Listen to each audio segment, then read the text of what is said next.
Hello dear student. So we have a new problem. Question says two bodies of masses m1 and m2 are connected by a light string which passes over a frictionless massless pulley. If the pulley is moving upward with uniform acceleration g by 2, then tension in the string. तो चलिए question को समझते हैं। दो masses किसी पुली से connected है, पुली frictionless है और मासलेस भी है, ठीक है। तो यहाँ पर दो बॉडी कनेक्टेड है, ठीक है। एक का मास m1 है, दूसरे का मास m2 है, ठीक है। और ये पुल्ली जो है रेस्ट में नहीं है, ये भी एक्सेलरेट कर रहा है। एक्सेलरेशन ऑफ पुल्ली जो है वो g/2 एक्सेलरेशन से अपवर्ड डायरेक्शन में मूव कर रहा है। तो ये जो ब्लॉक है इस केस में नॉन इनर्शियल फ्रेम में है, तो इस पे सूडो फोर्स भी लगेगा।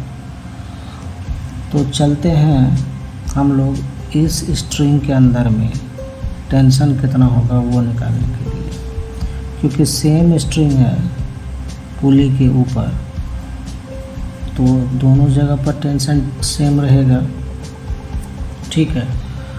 तो यहाँ पर मान लेते हैं पुली के रिस्पेक्ट में ये जो ब्लॉक m1 है ऊपर की तरफ एक्सेलरेट एक्सेलरेशन से कर रहा है, तो पुली के रिस्पेक्ट में दूसरे वाले को एक्सेलरेशन से नीचे की तरफ जाना पड़ेगा, ठीक है।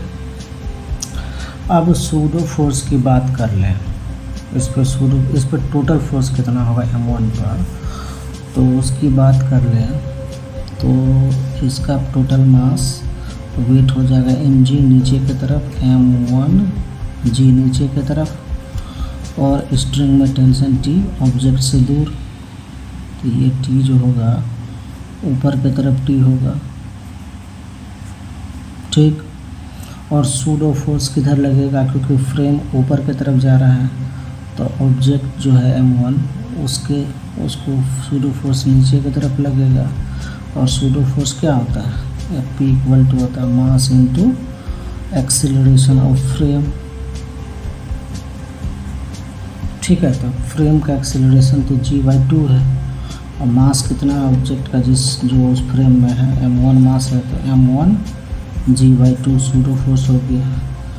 और ये जो m1 है वो कितना एक्सेलरेशन से ऊपर जा रहा है, कितना एक्सेलरेशन, तो हमने ज्यूम किया है a एक्सेलरेशन, तो a एक्सेलरेशन से ऊपर जा रहा है, लिख लेते हैं। तो टोटल फोर्स हो जाएगा net force acting on m1 है ये, तो t डोमिनेट करेगा क्योंकि एक्सेलरेशन हमने ऊपर की तरफ एज्यूम किया है m1 के लिए, ठीक। तो यहाँ पर जो लिखेंगे इक्वेशन t माइनस दोनों मास ऐड हो जाएगा, लाइक टर्म है, तो 3m1 g डिवाइडेड बाई 2, और इस पर नेट फोर्स हो जाएगा m1, और एक्सीलरेशन दोनों ब्लॉक का a ही है, तो ये हो जाएगा। अब इस m2g की बात कर लें, तो m2g में इसका वेट नीचे की तरफ लगेगा, टेंशन इससे दूर लगेगा t ऊपर की तरफ, और सूडो फोर्स इसमें भी नीचे की तरफ लगेगा क्योंकि फ्रेम जो है ऊपर की तरफ ही जा रहा है, और कितना एक्सेलरेशन से जा रहा है, तो g/2 से। तो यहाँ पर भी हमारा इस बार डोमिनेट इधर करेगा क्योंकि एक्सेलरेशन नीचे की तरफ है, तो ये दोनों फोर्स इस t से ग्रेटर होगा। तो यहाँ पर लिखेंगे दोनों का सम, तो दोनों का सम हो जाएगा 3m1g m2g divided by 2 minus t equal to M2A, ठीक है। तो यहाँ पर ये T और ये T कैंसिल हो जाएगा, तो हमारे पास हो जाएगा 3G/2 कॉमन आ जाएगा दोनों में से, यहाँ 3/2G 3/2G, तो यहाँ बचेगा ये प्लस वाला M2, यहाँ वाला माइनस M1, ठीक। और इस साइड में दोनों में A कॉमन है, तो M1 plus M2 into A, तो इससे हमारा A का वैल्यू आ जाएगा कितना, A = हो जाएगा 3G/2 और M2 minus M1 divided by M1 plus M2, ठीक है। तो ये हमारा एक्सेलरेशन का वैल्यू निकल गया, ठीक है।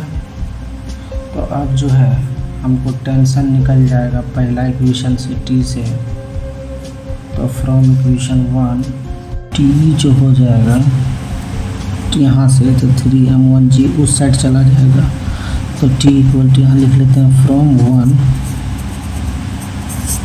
फ्रॉम इक्वेशन 1, तो T = हो जाएगा 3M1G/2 प्लस हो जाएगा उस साइड जाके, और M1A पहले से है,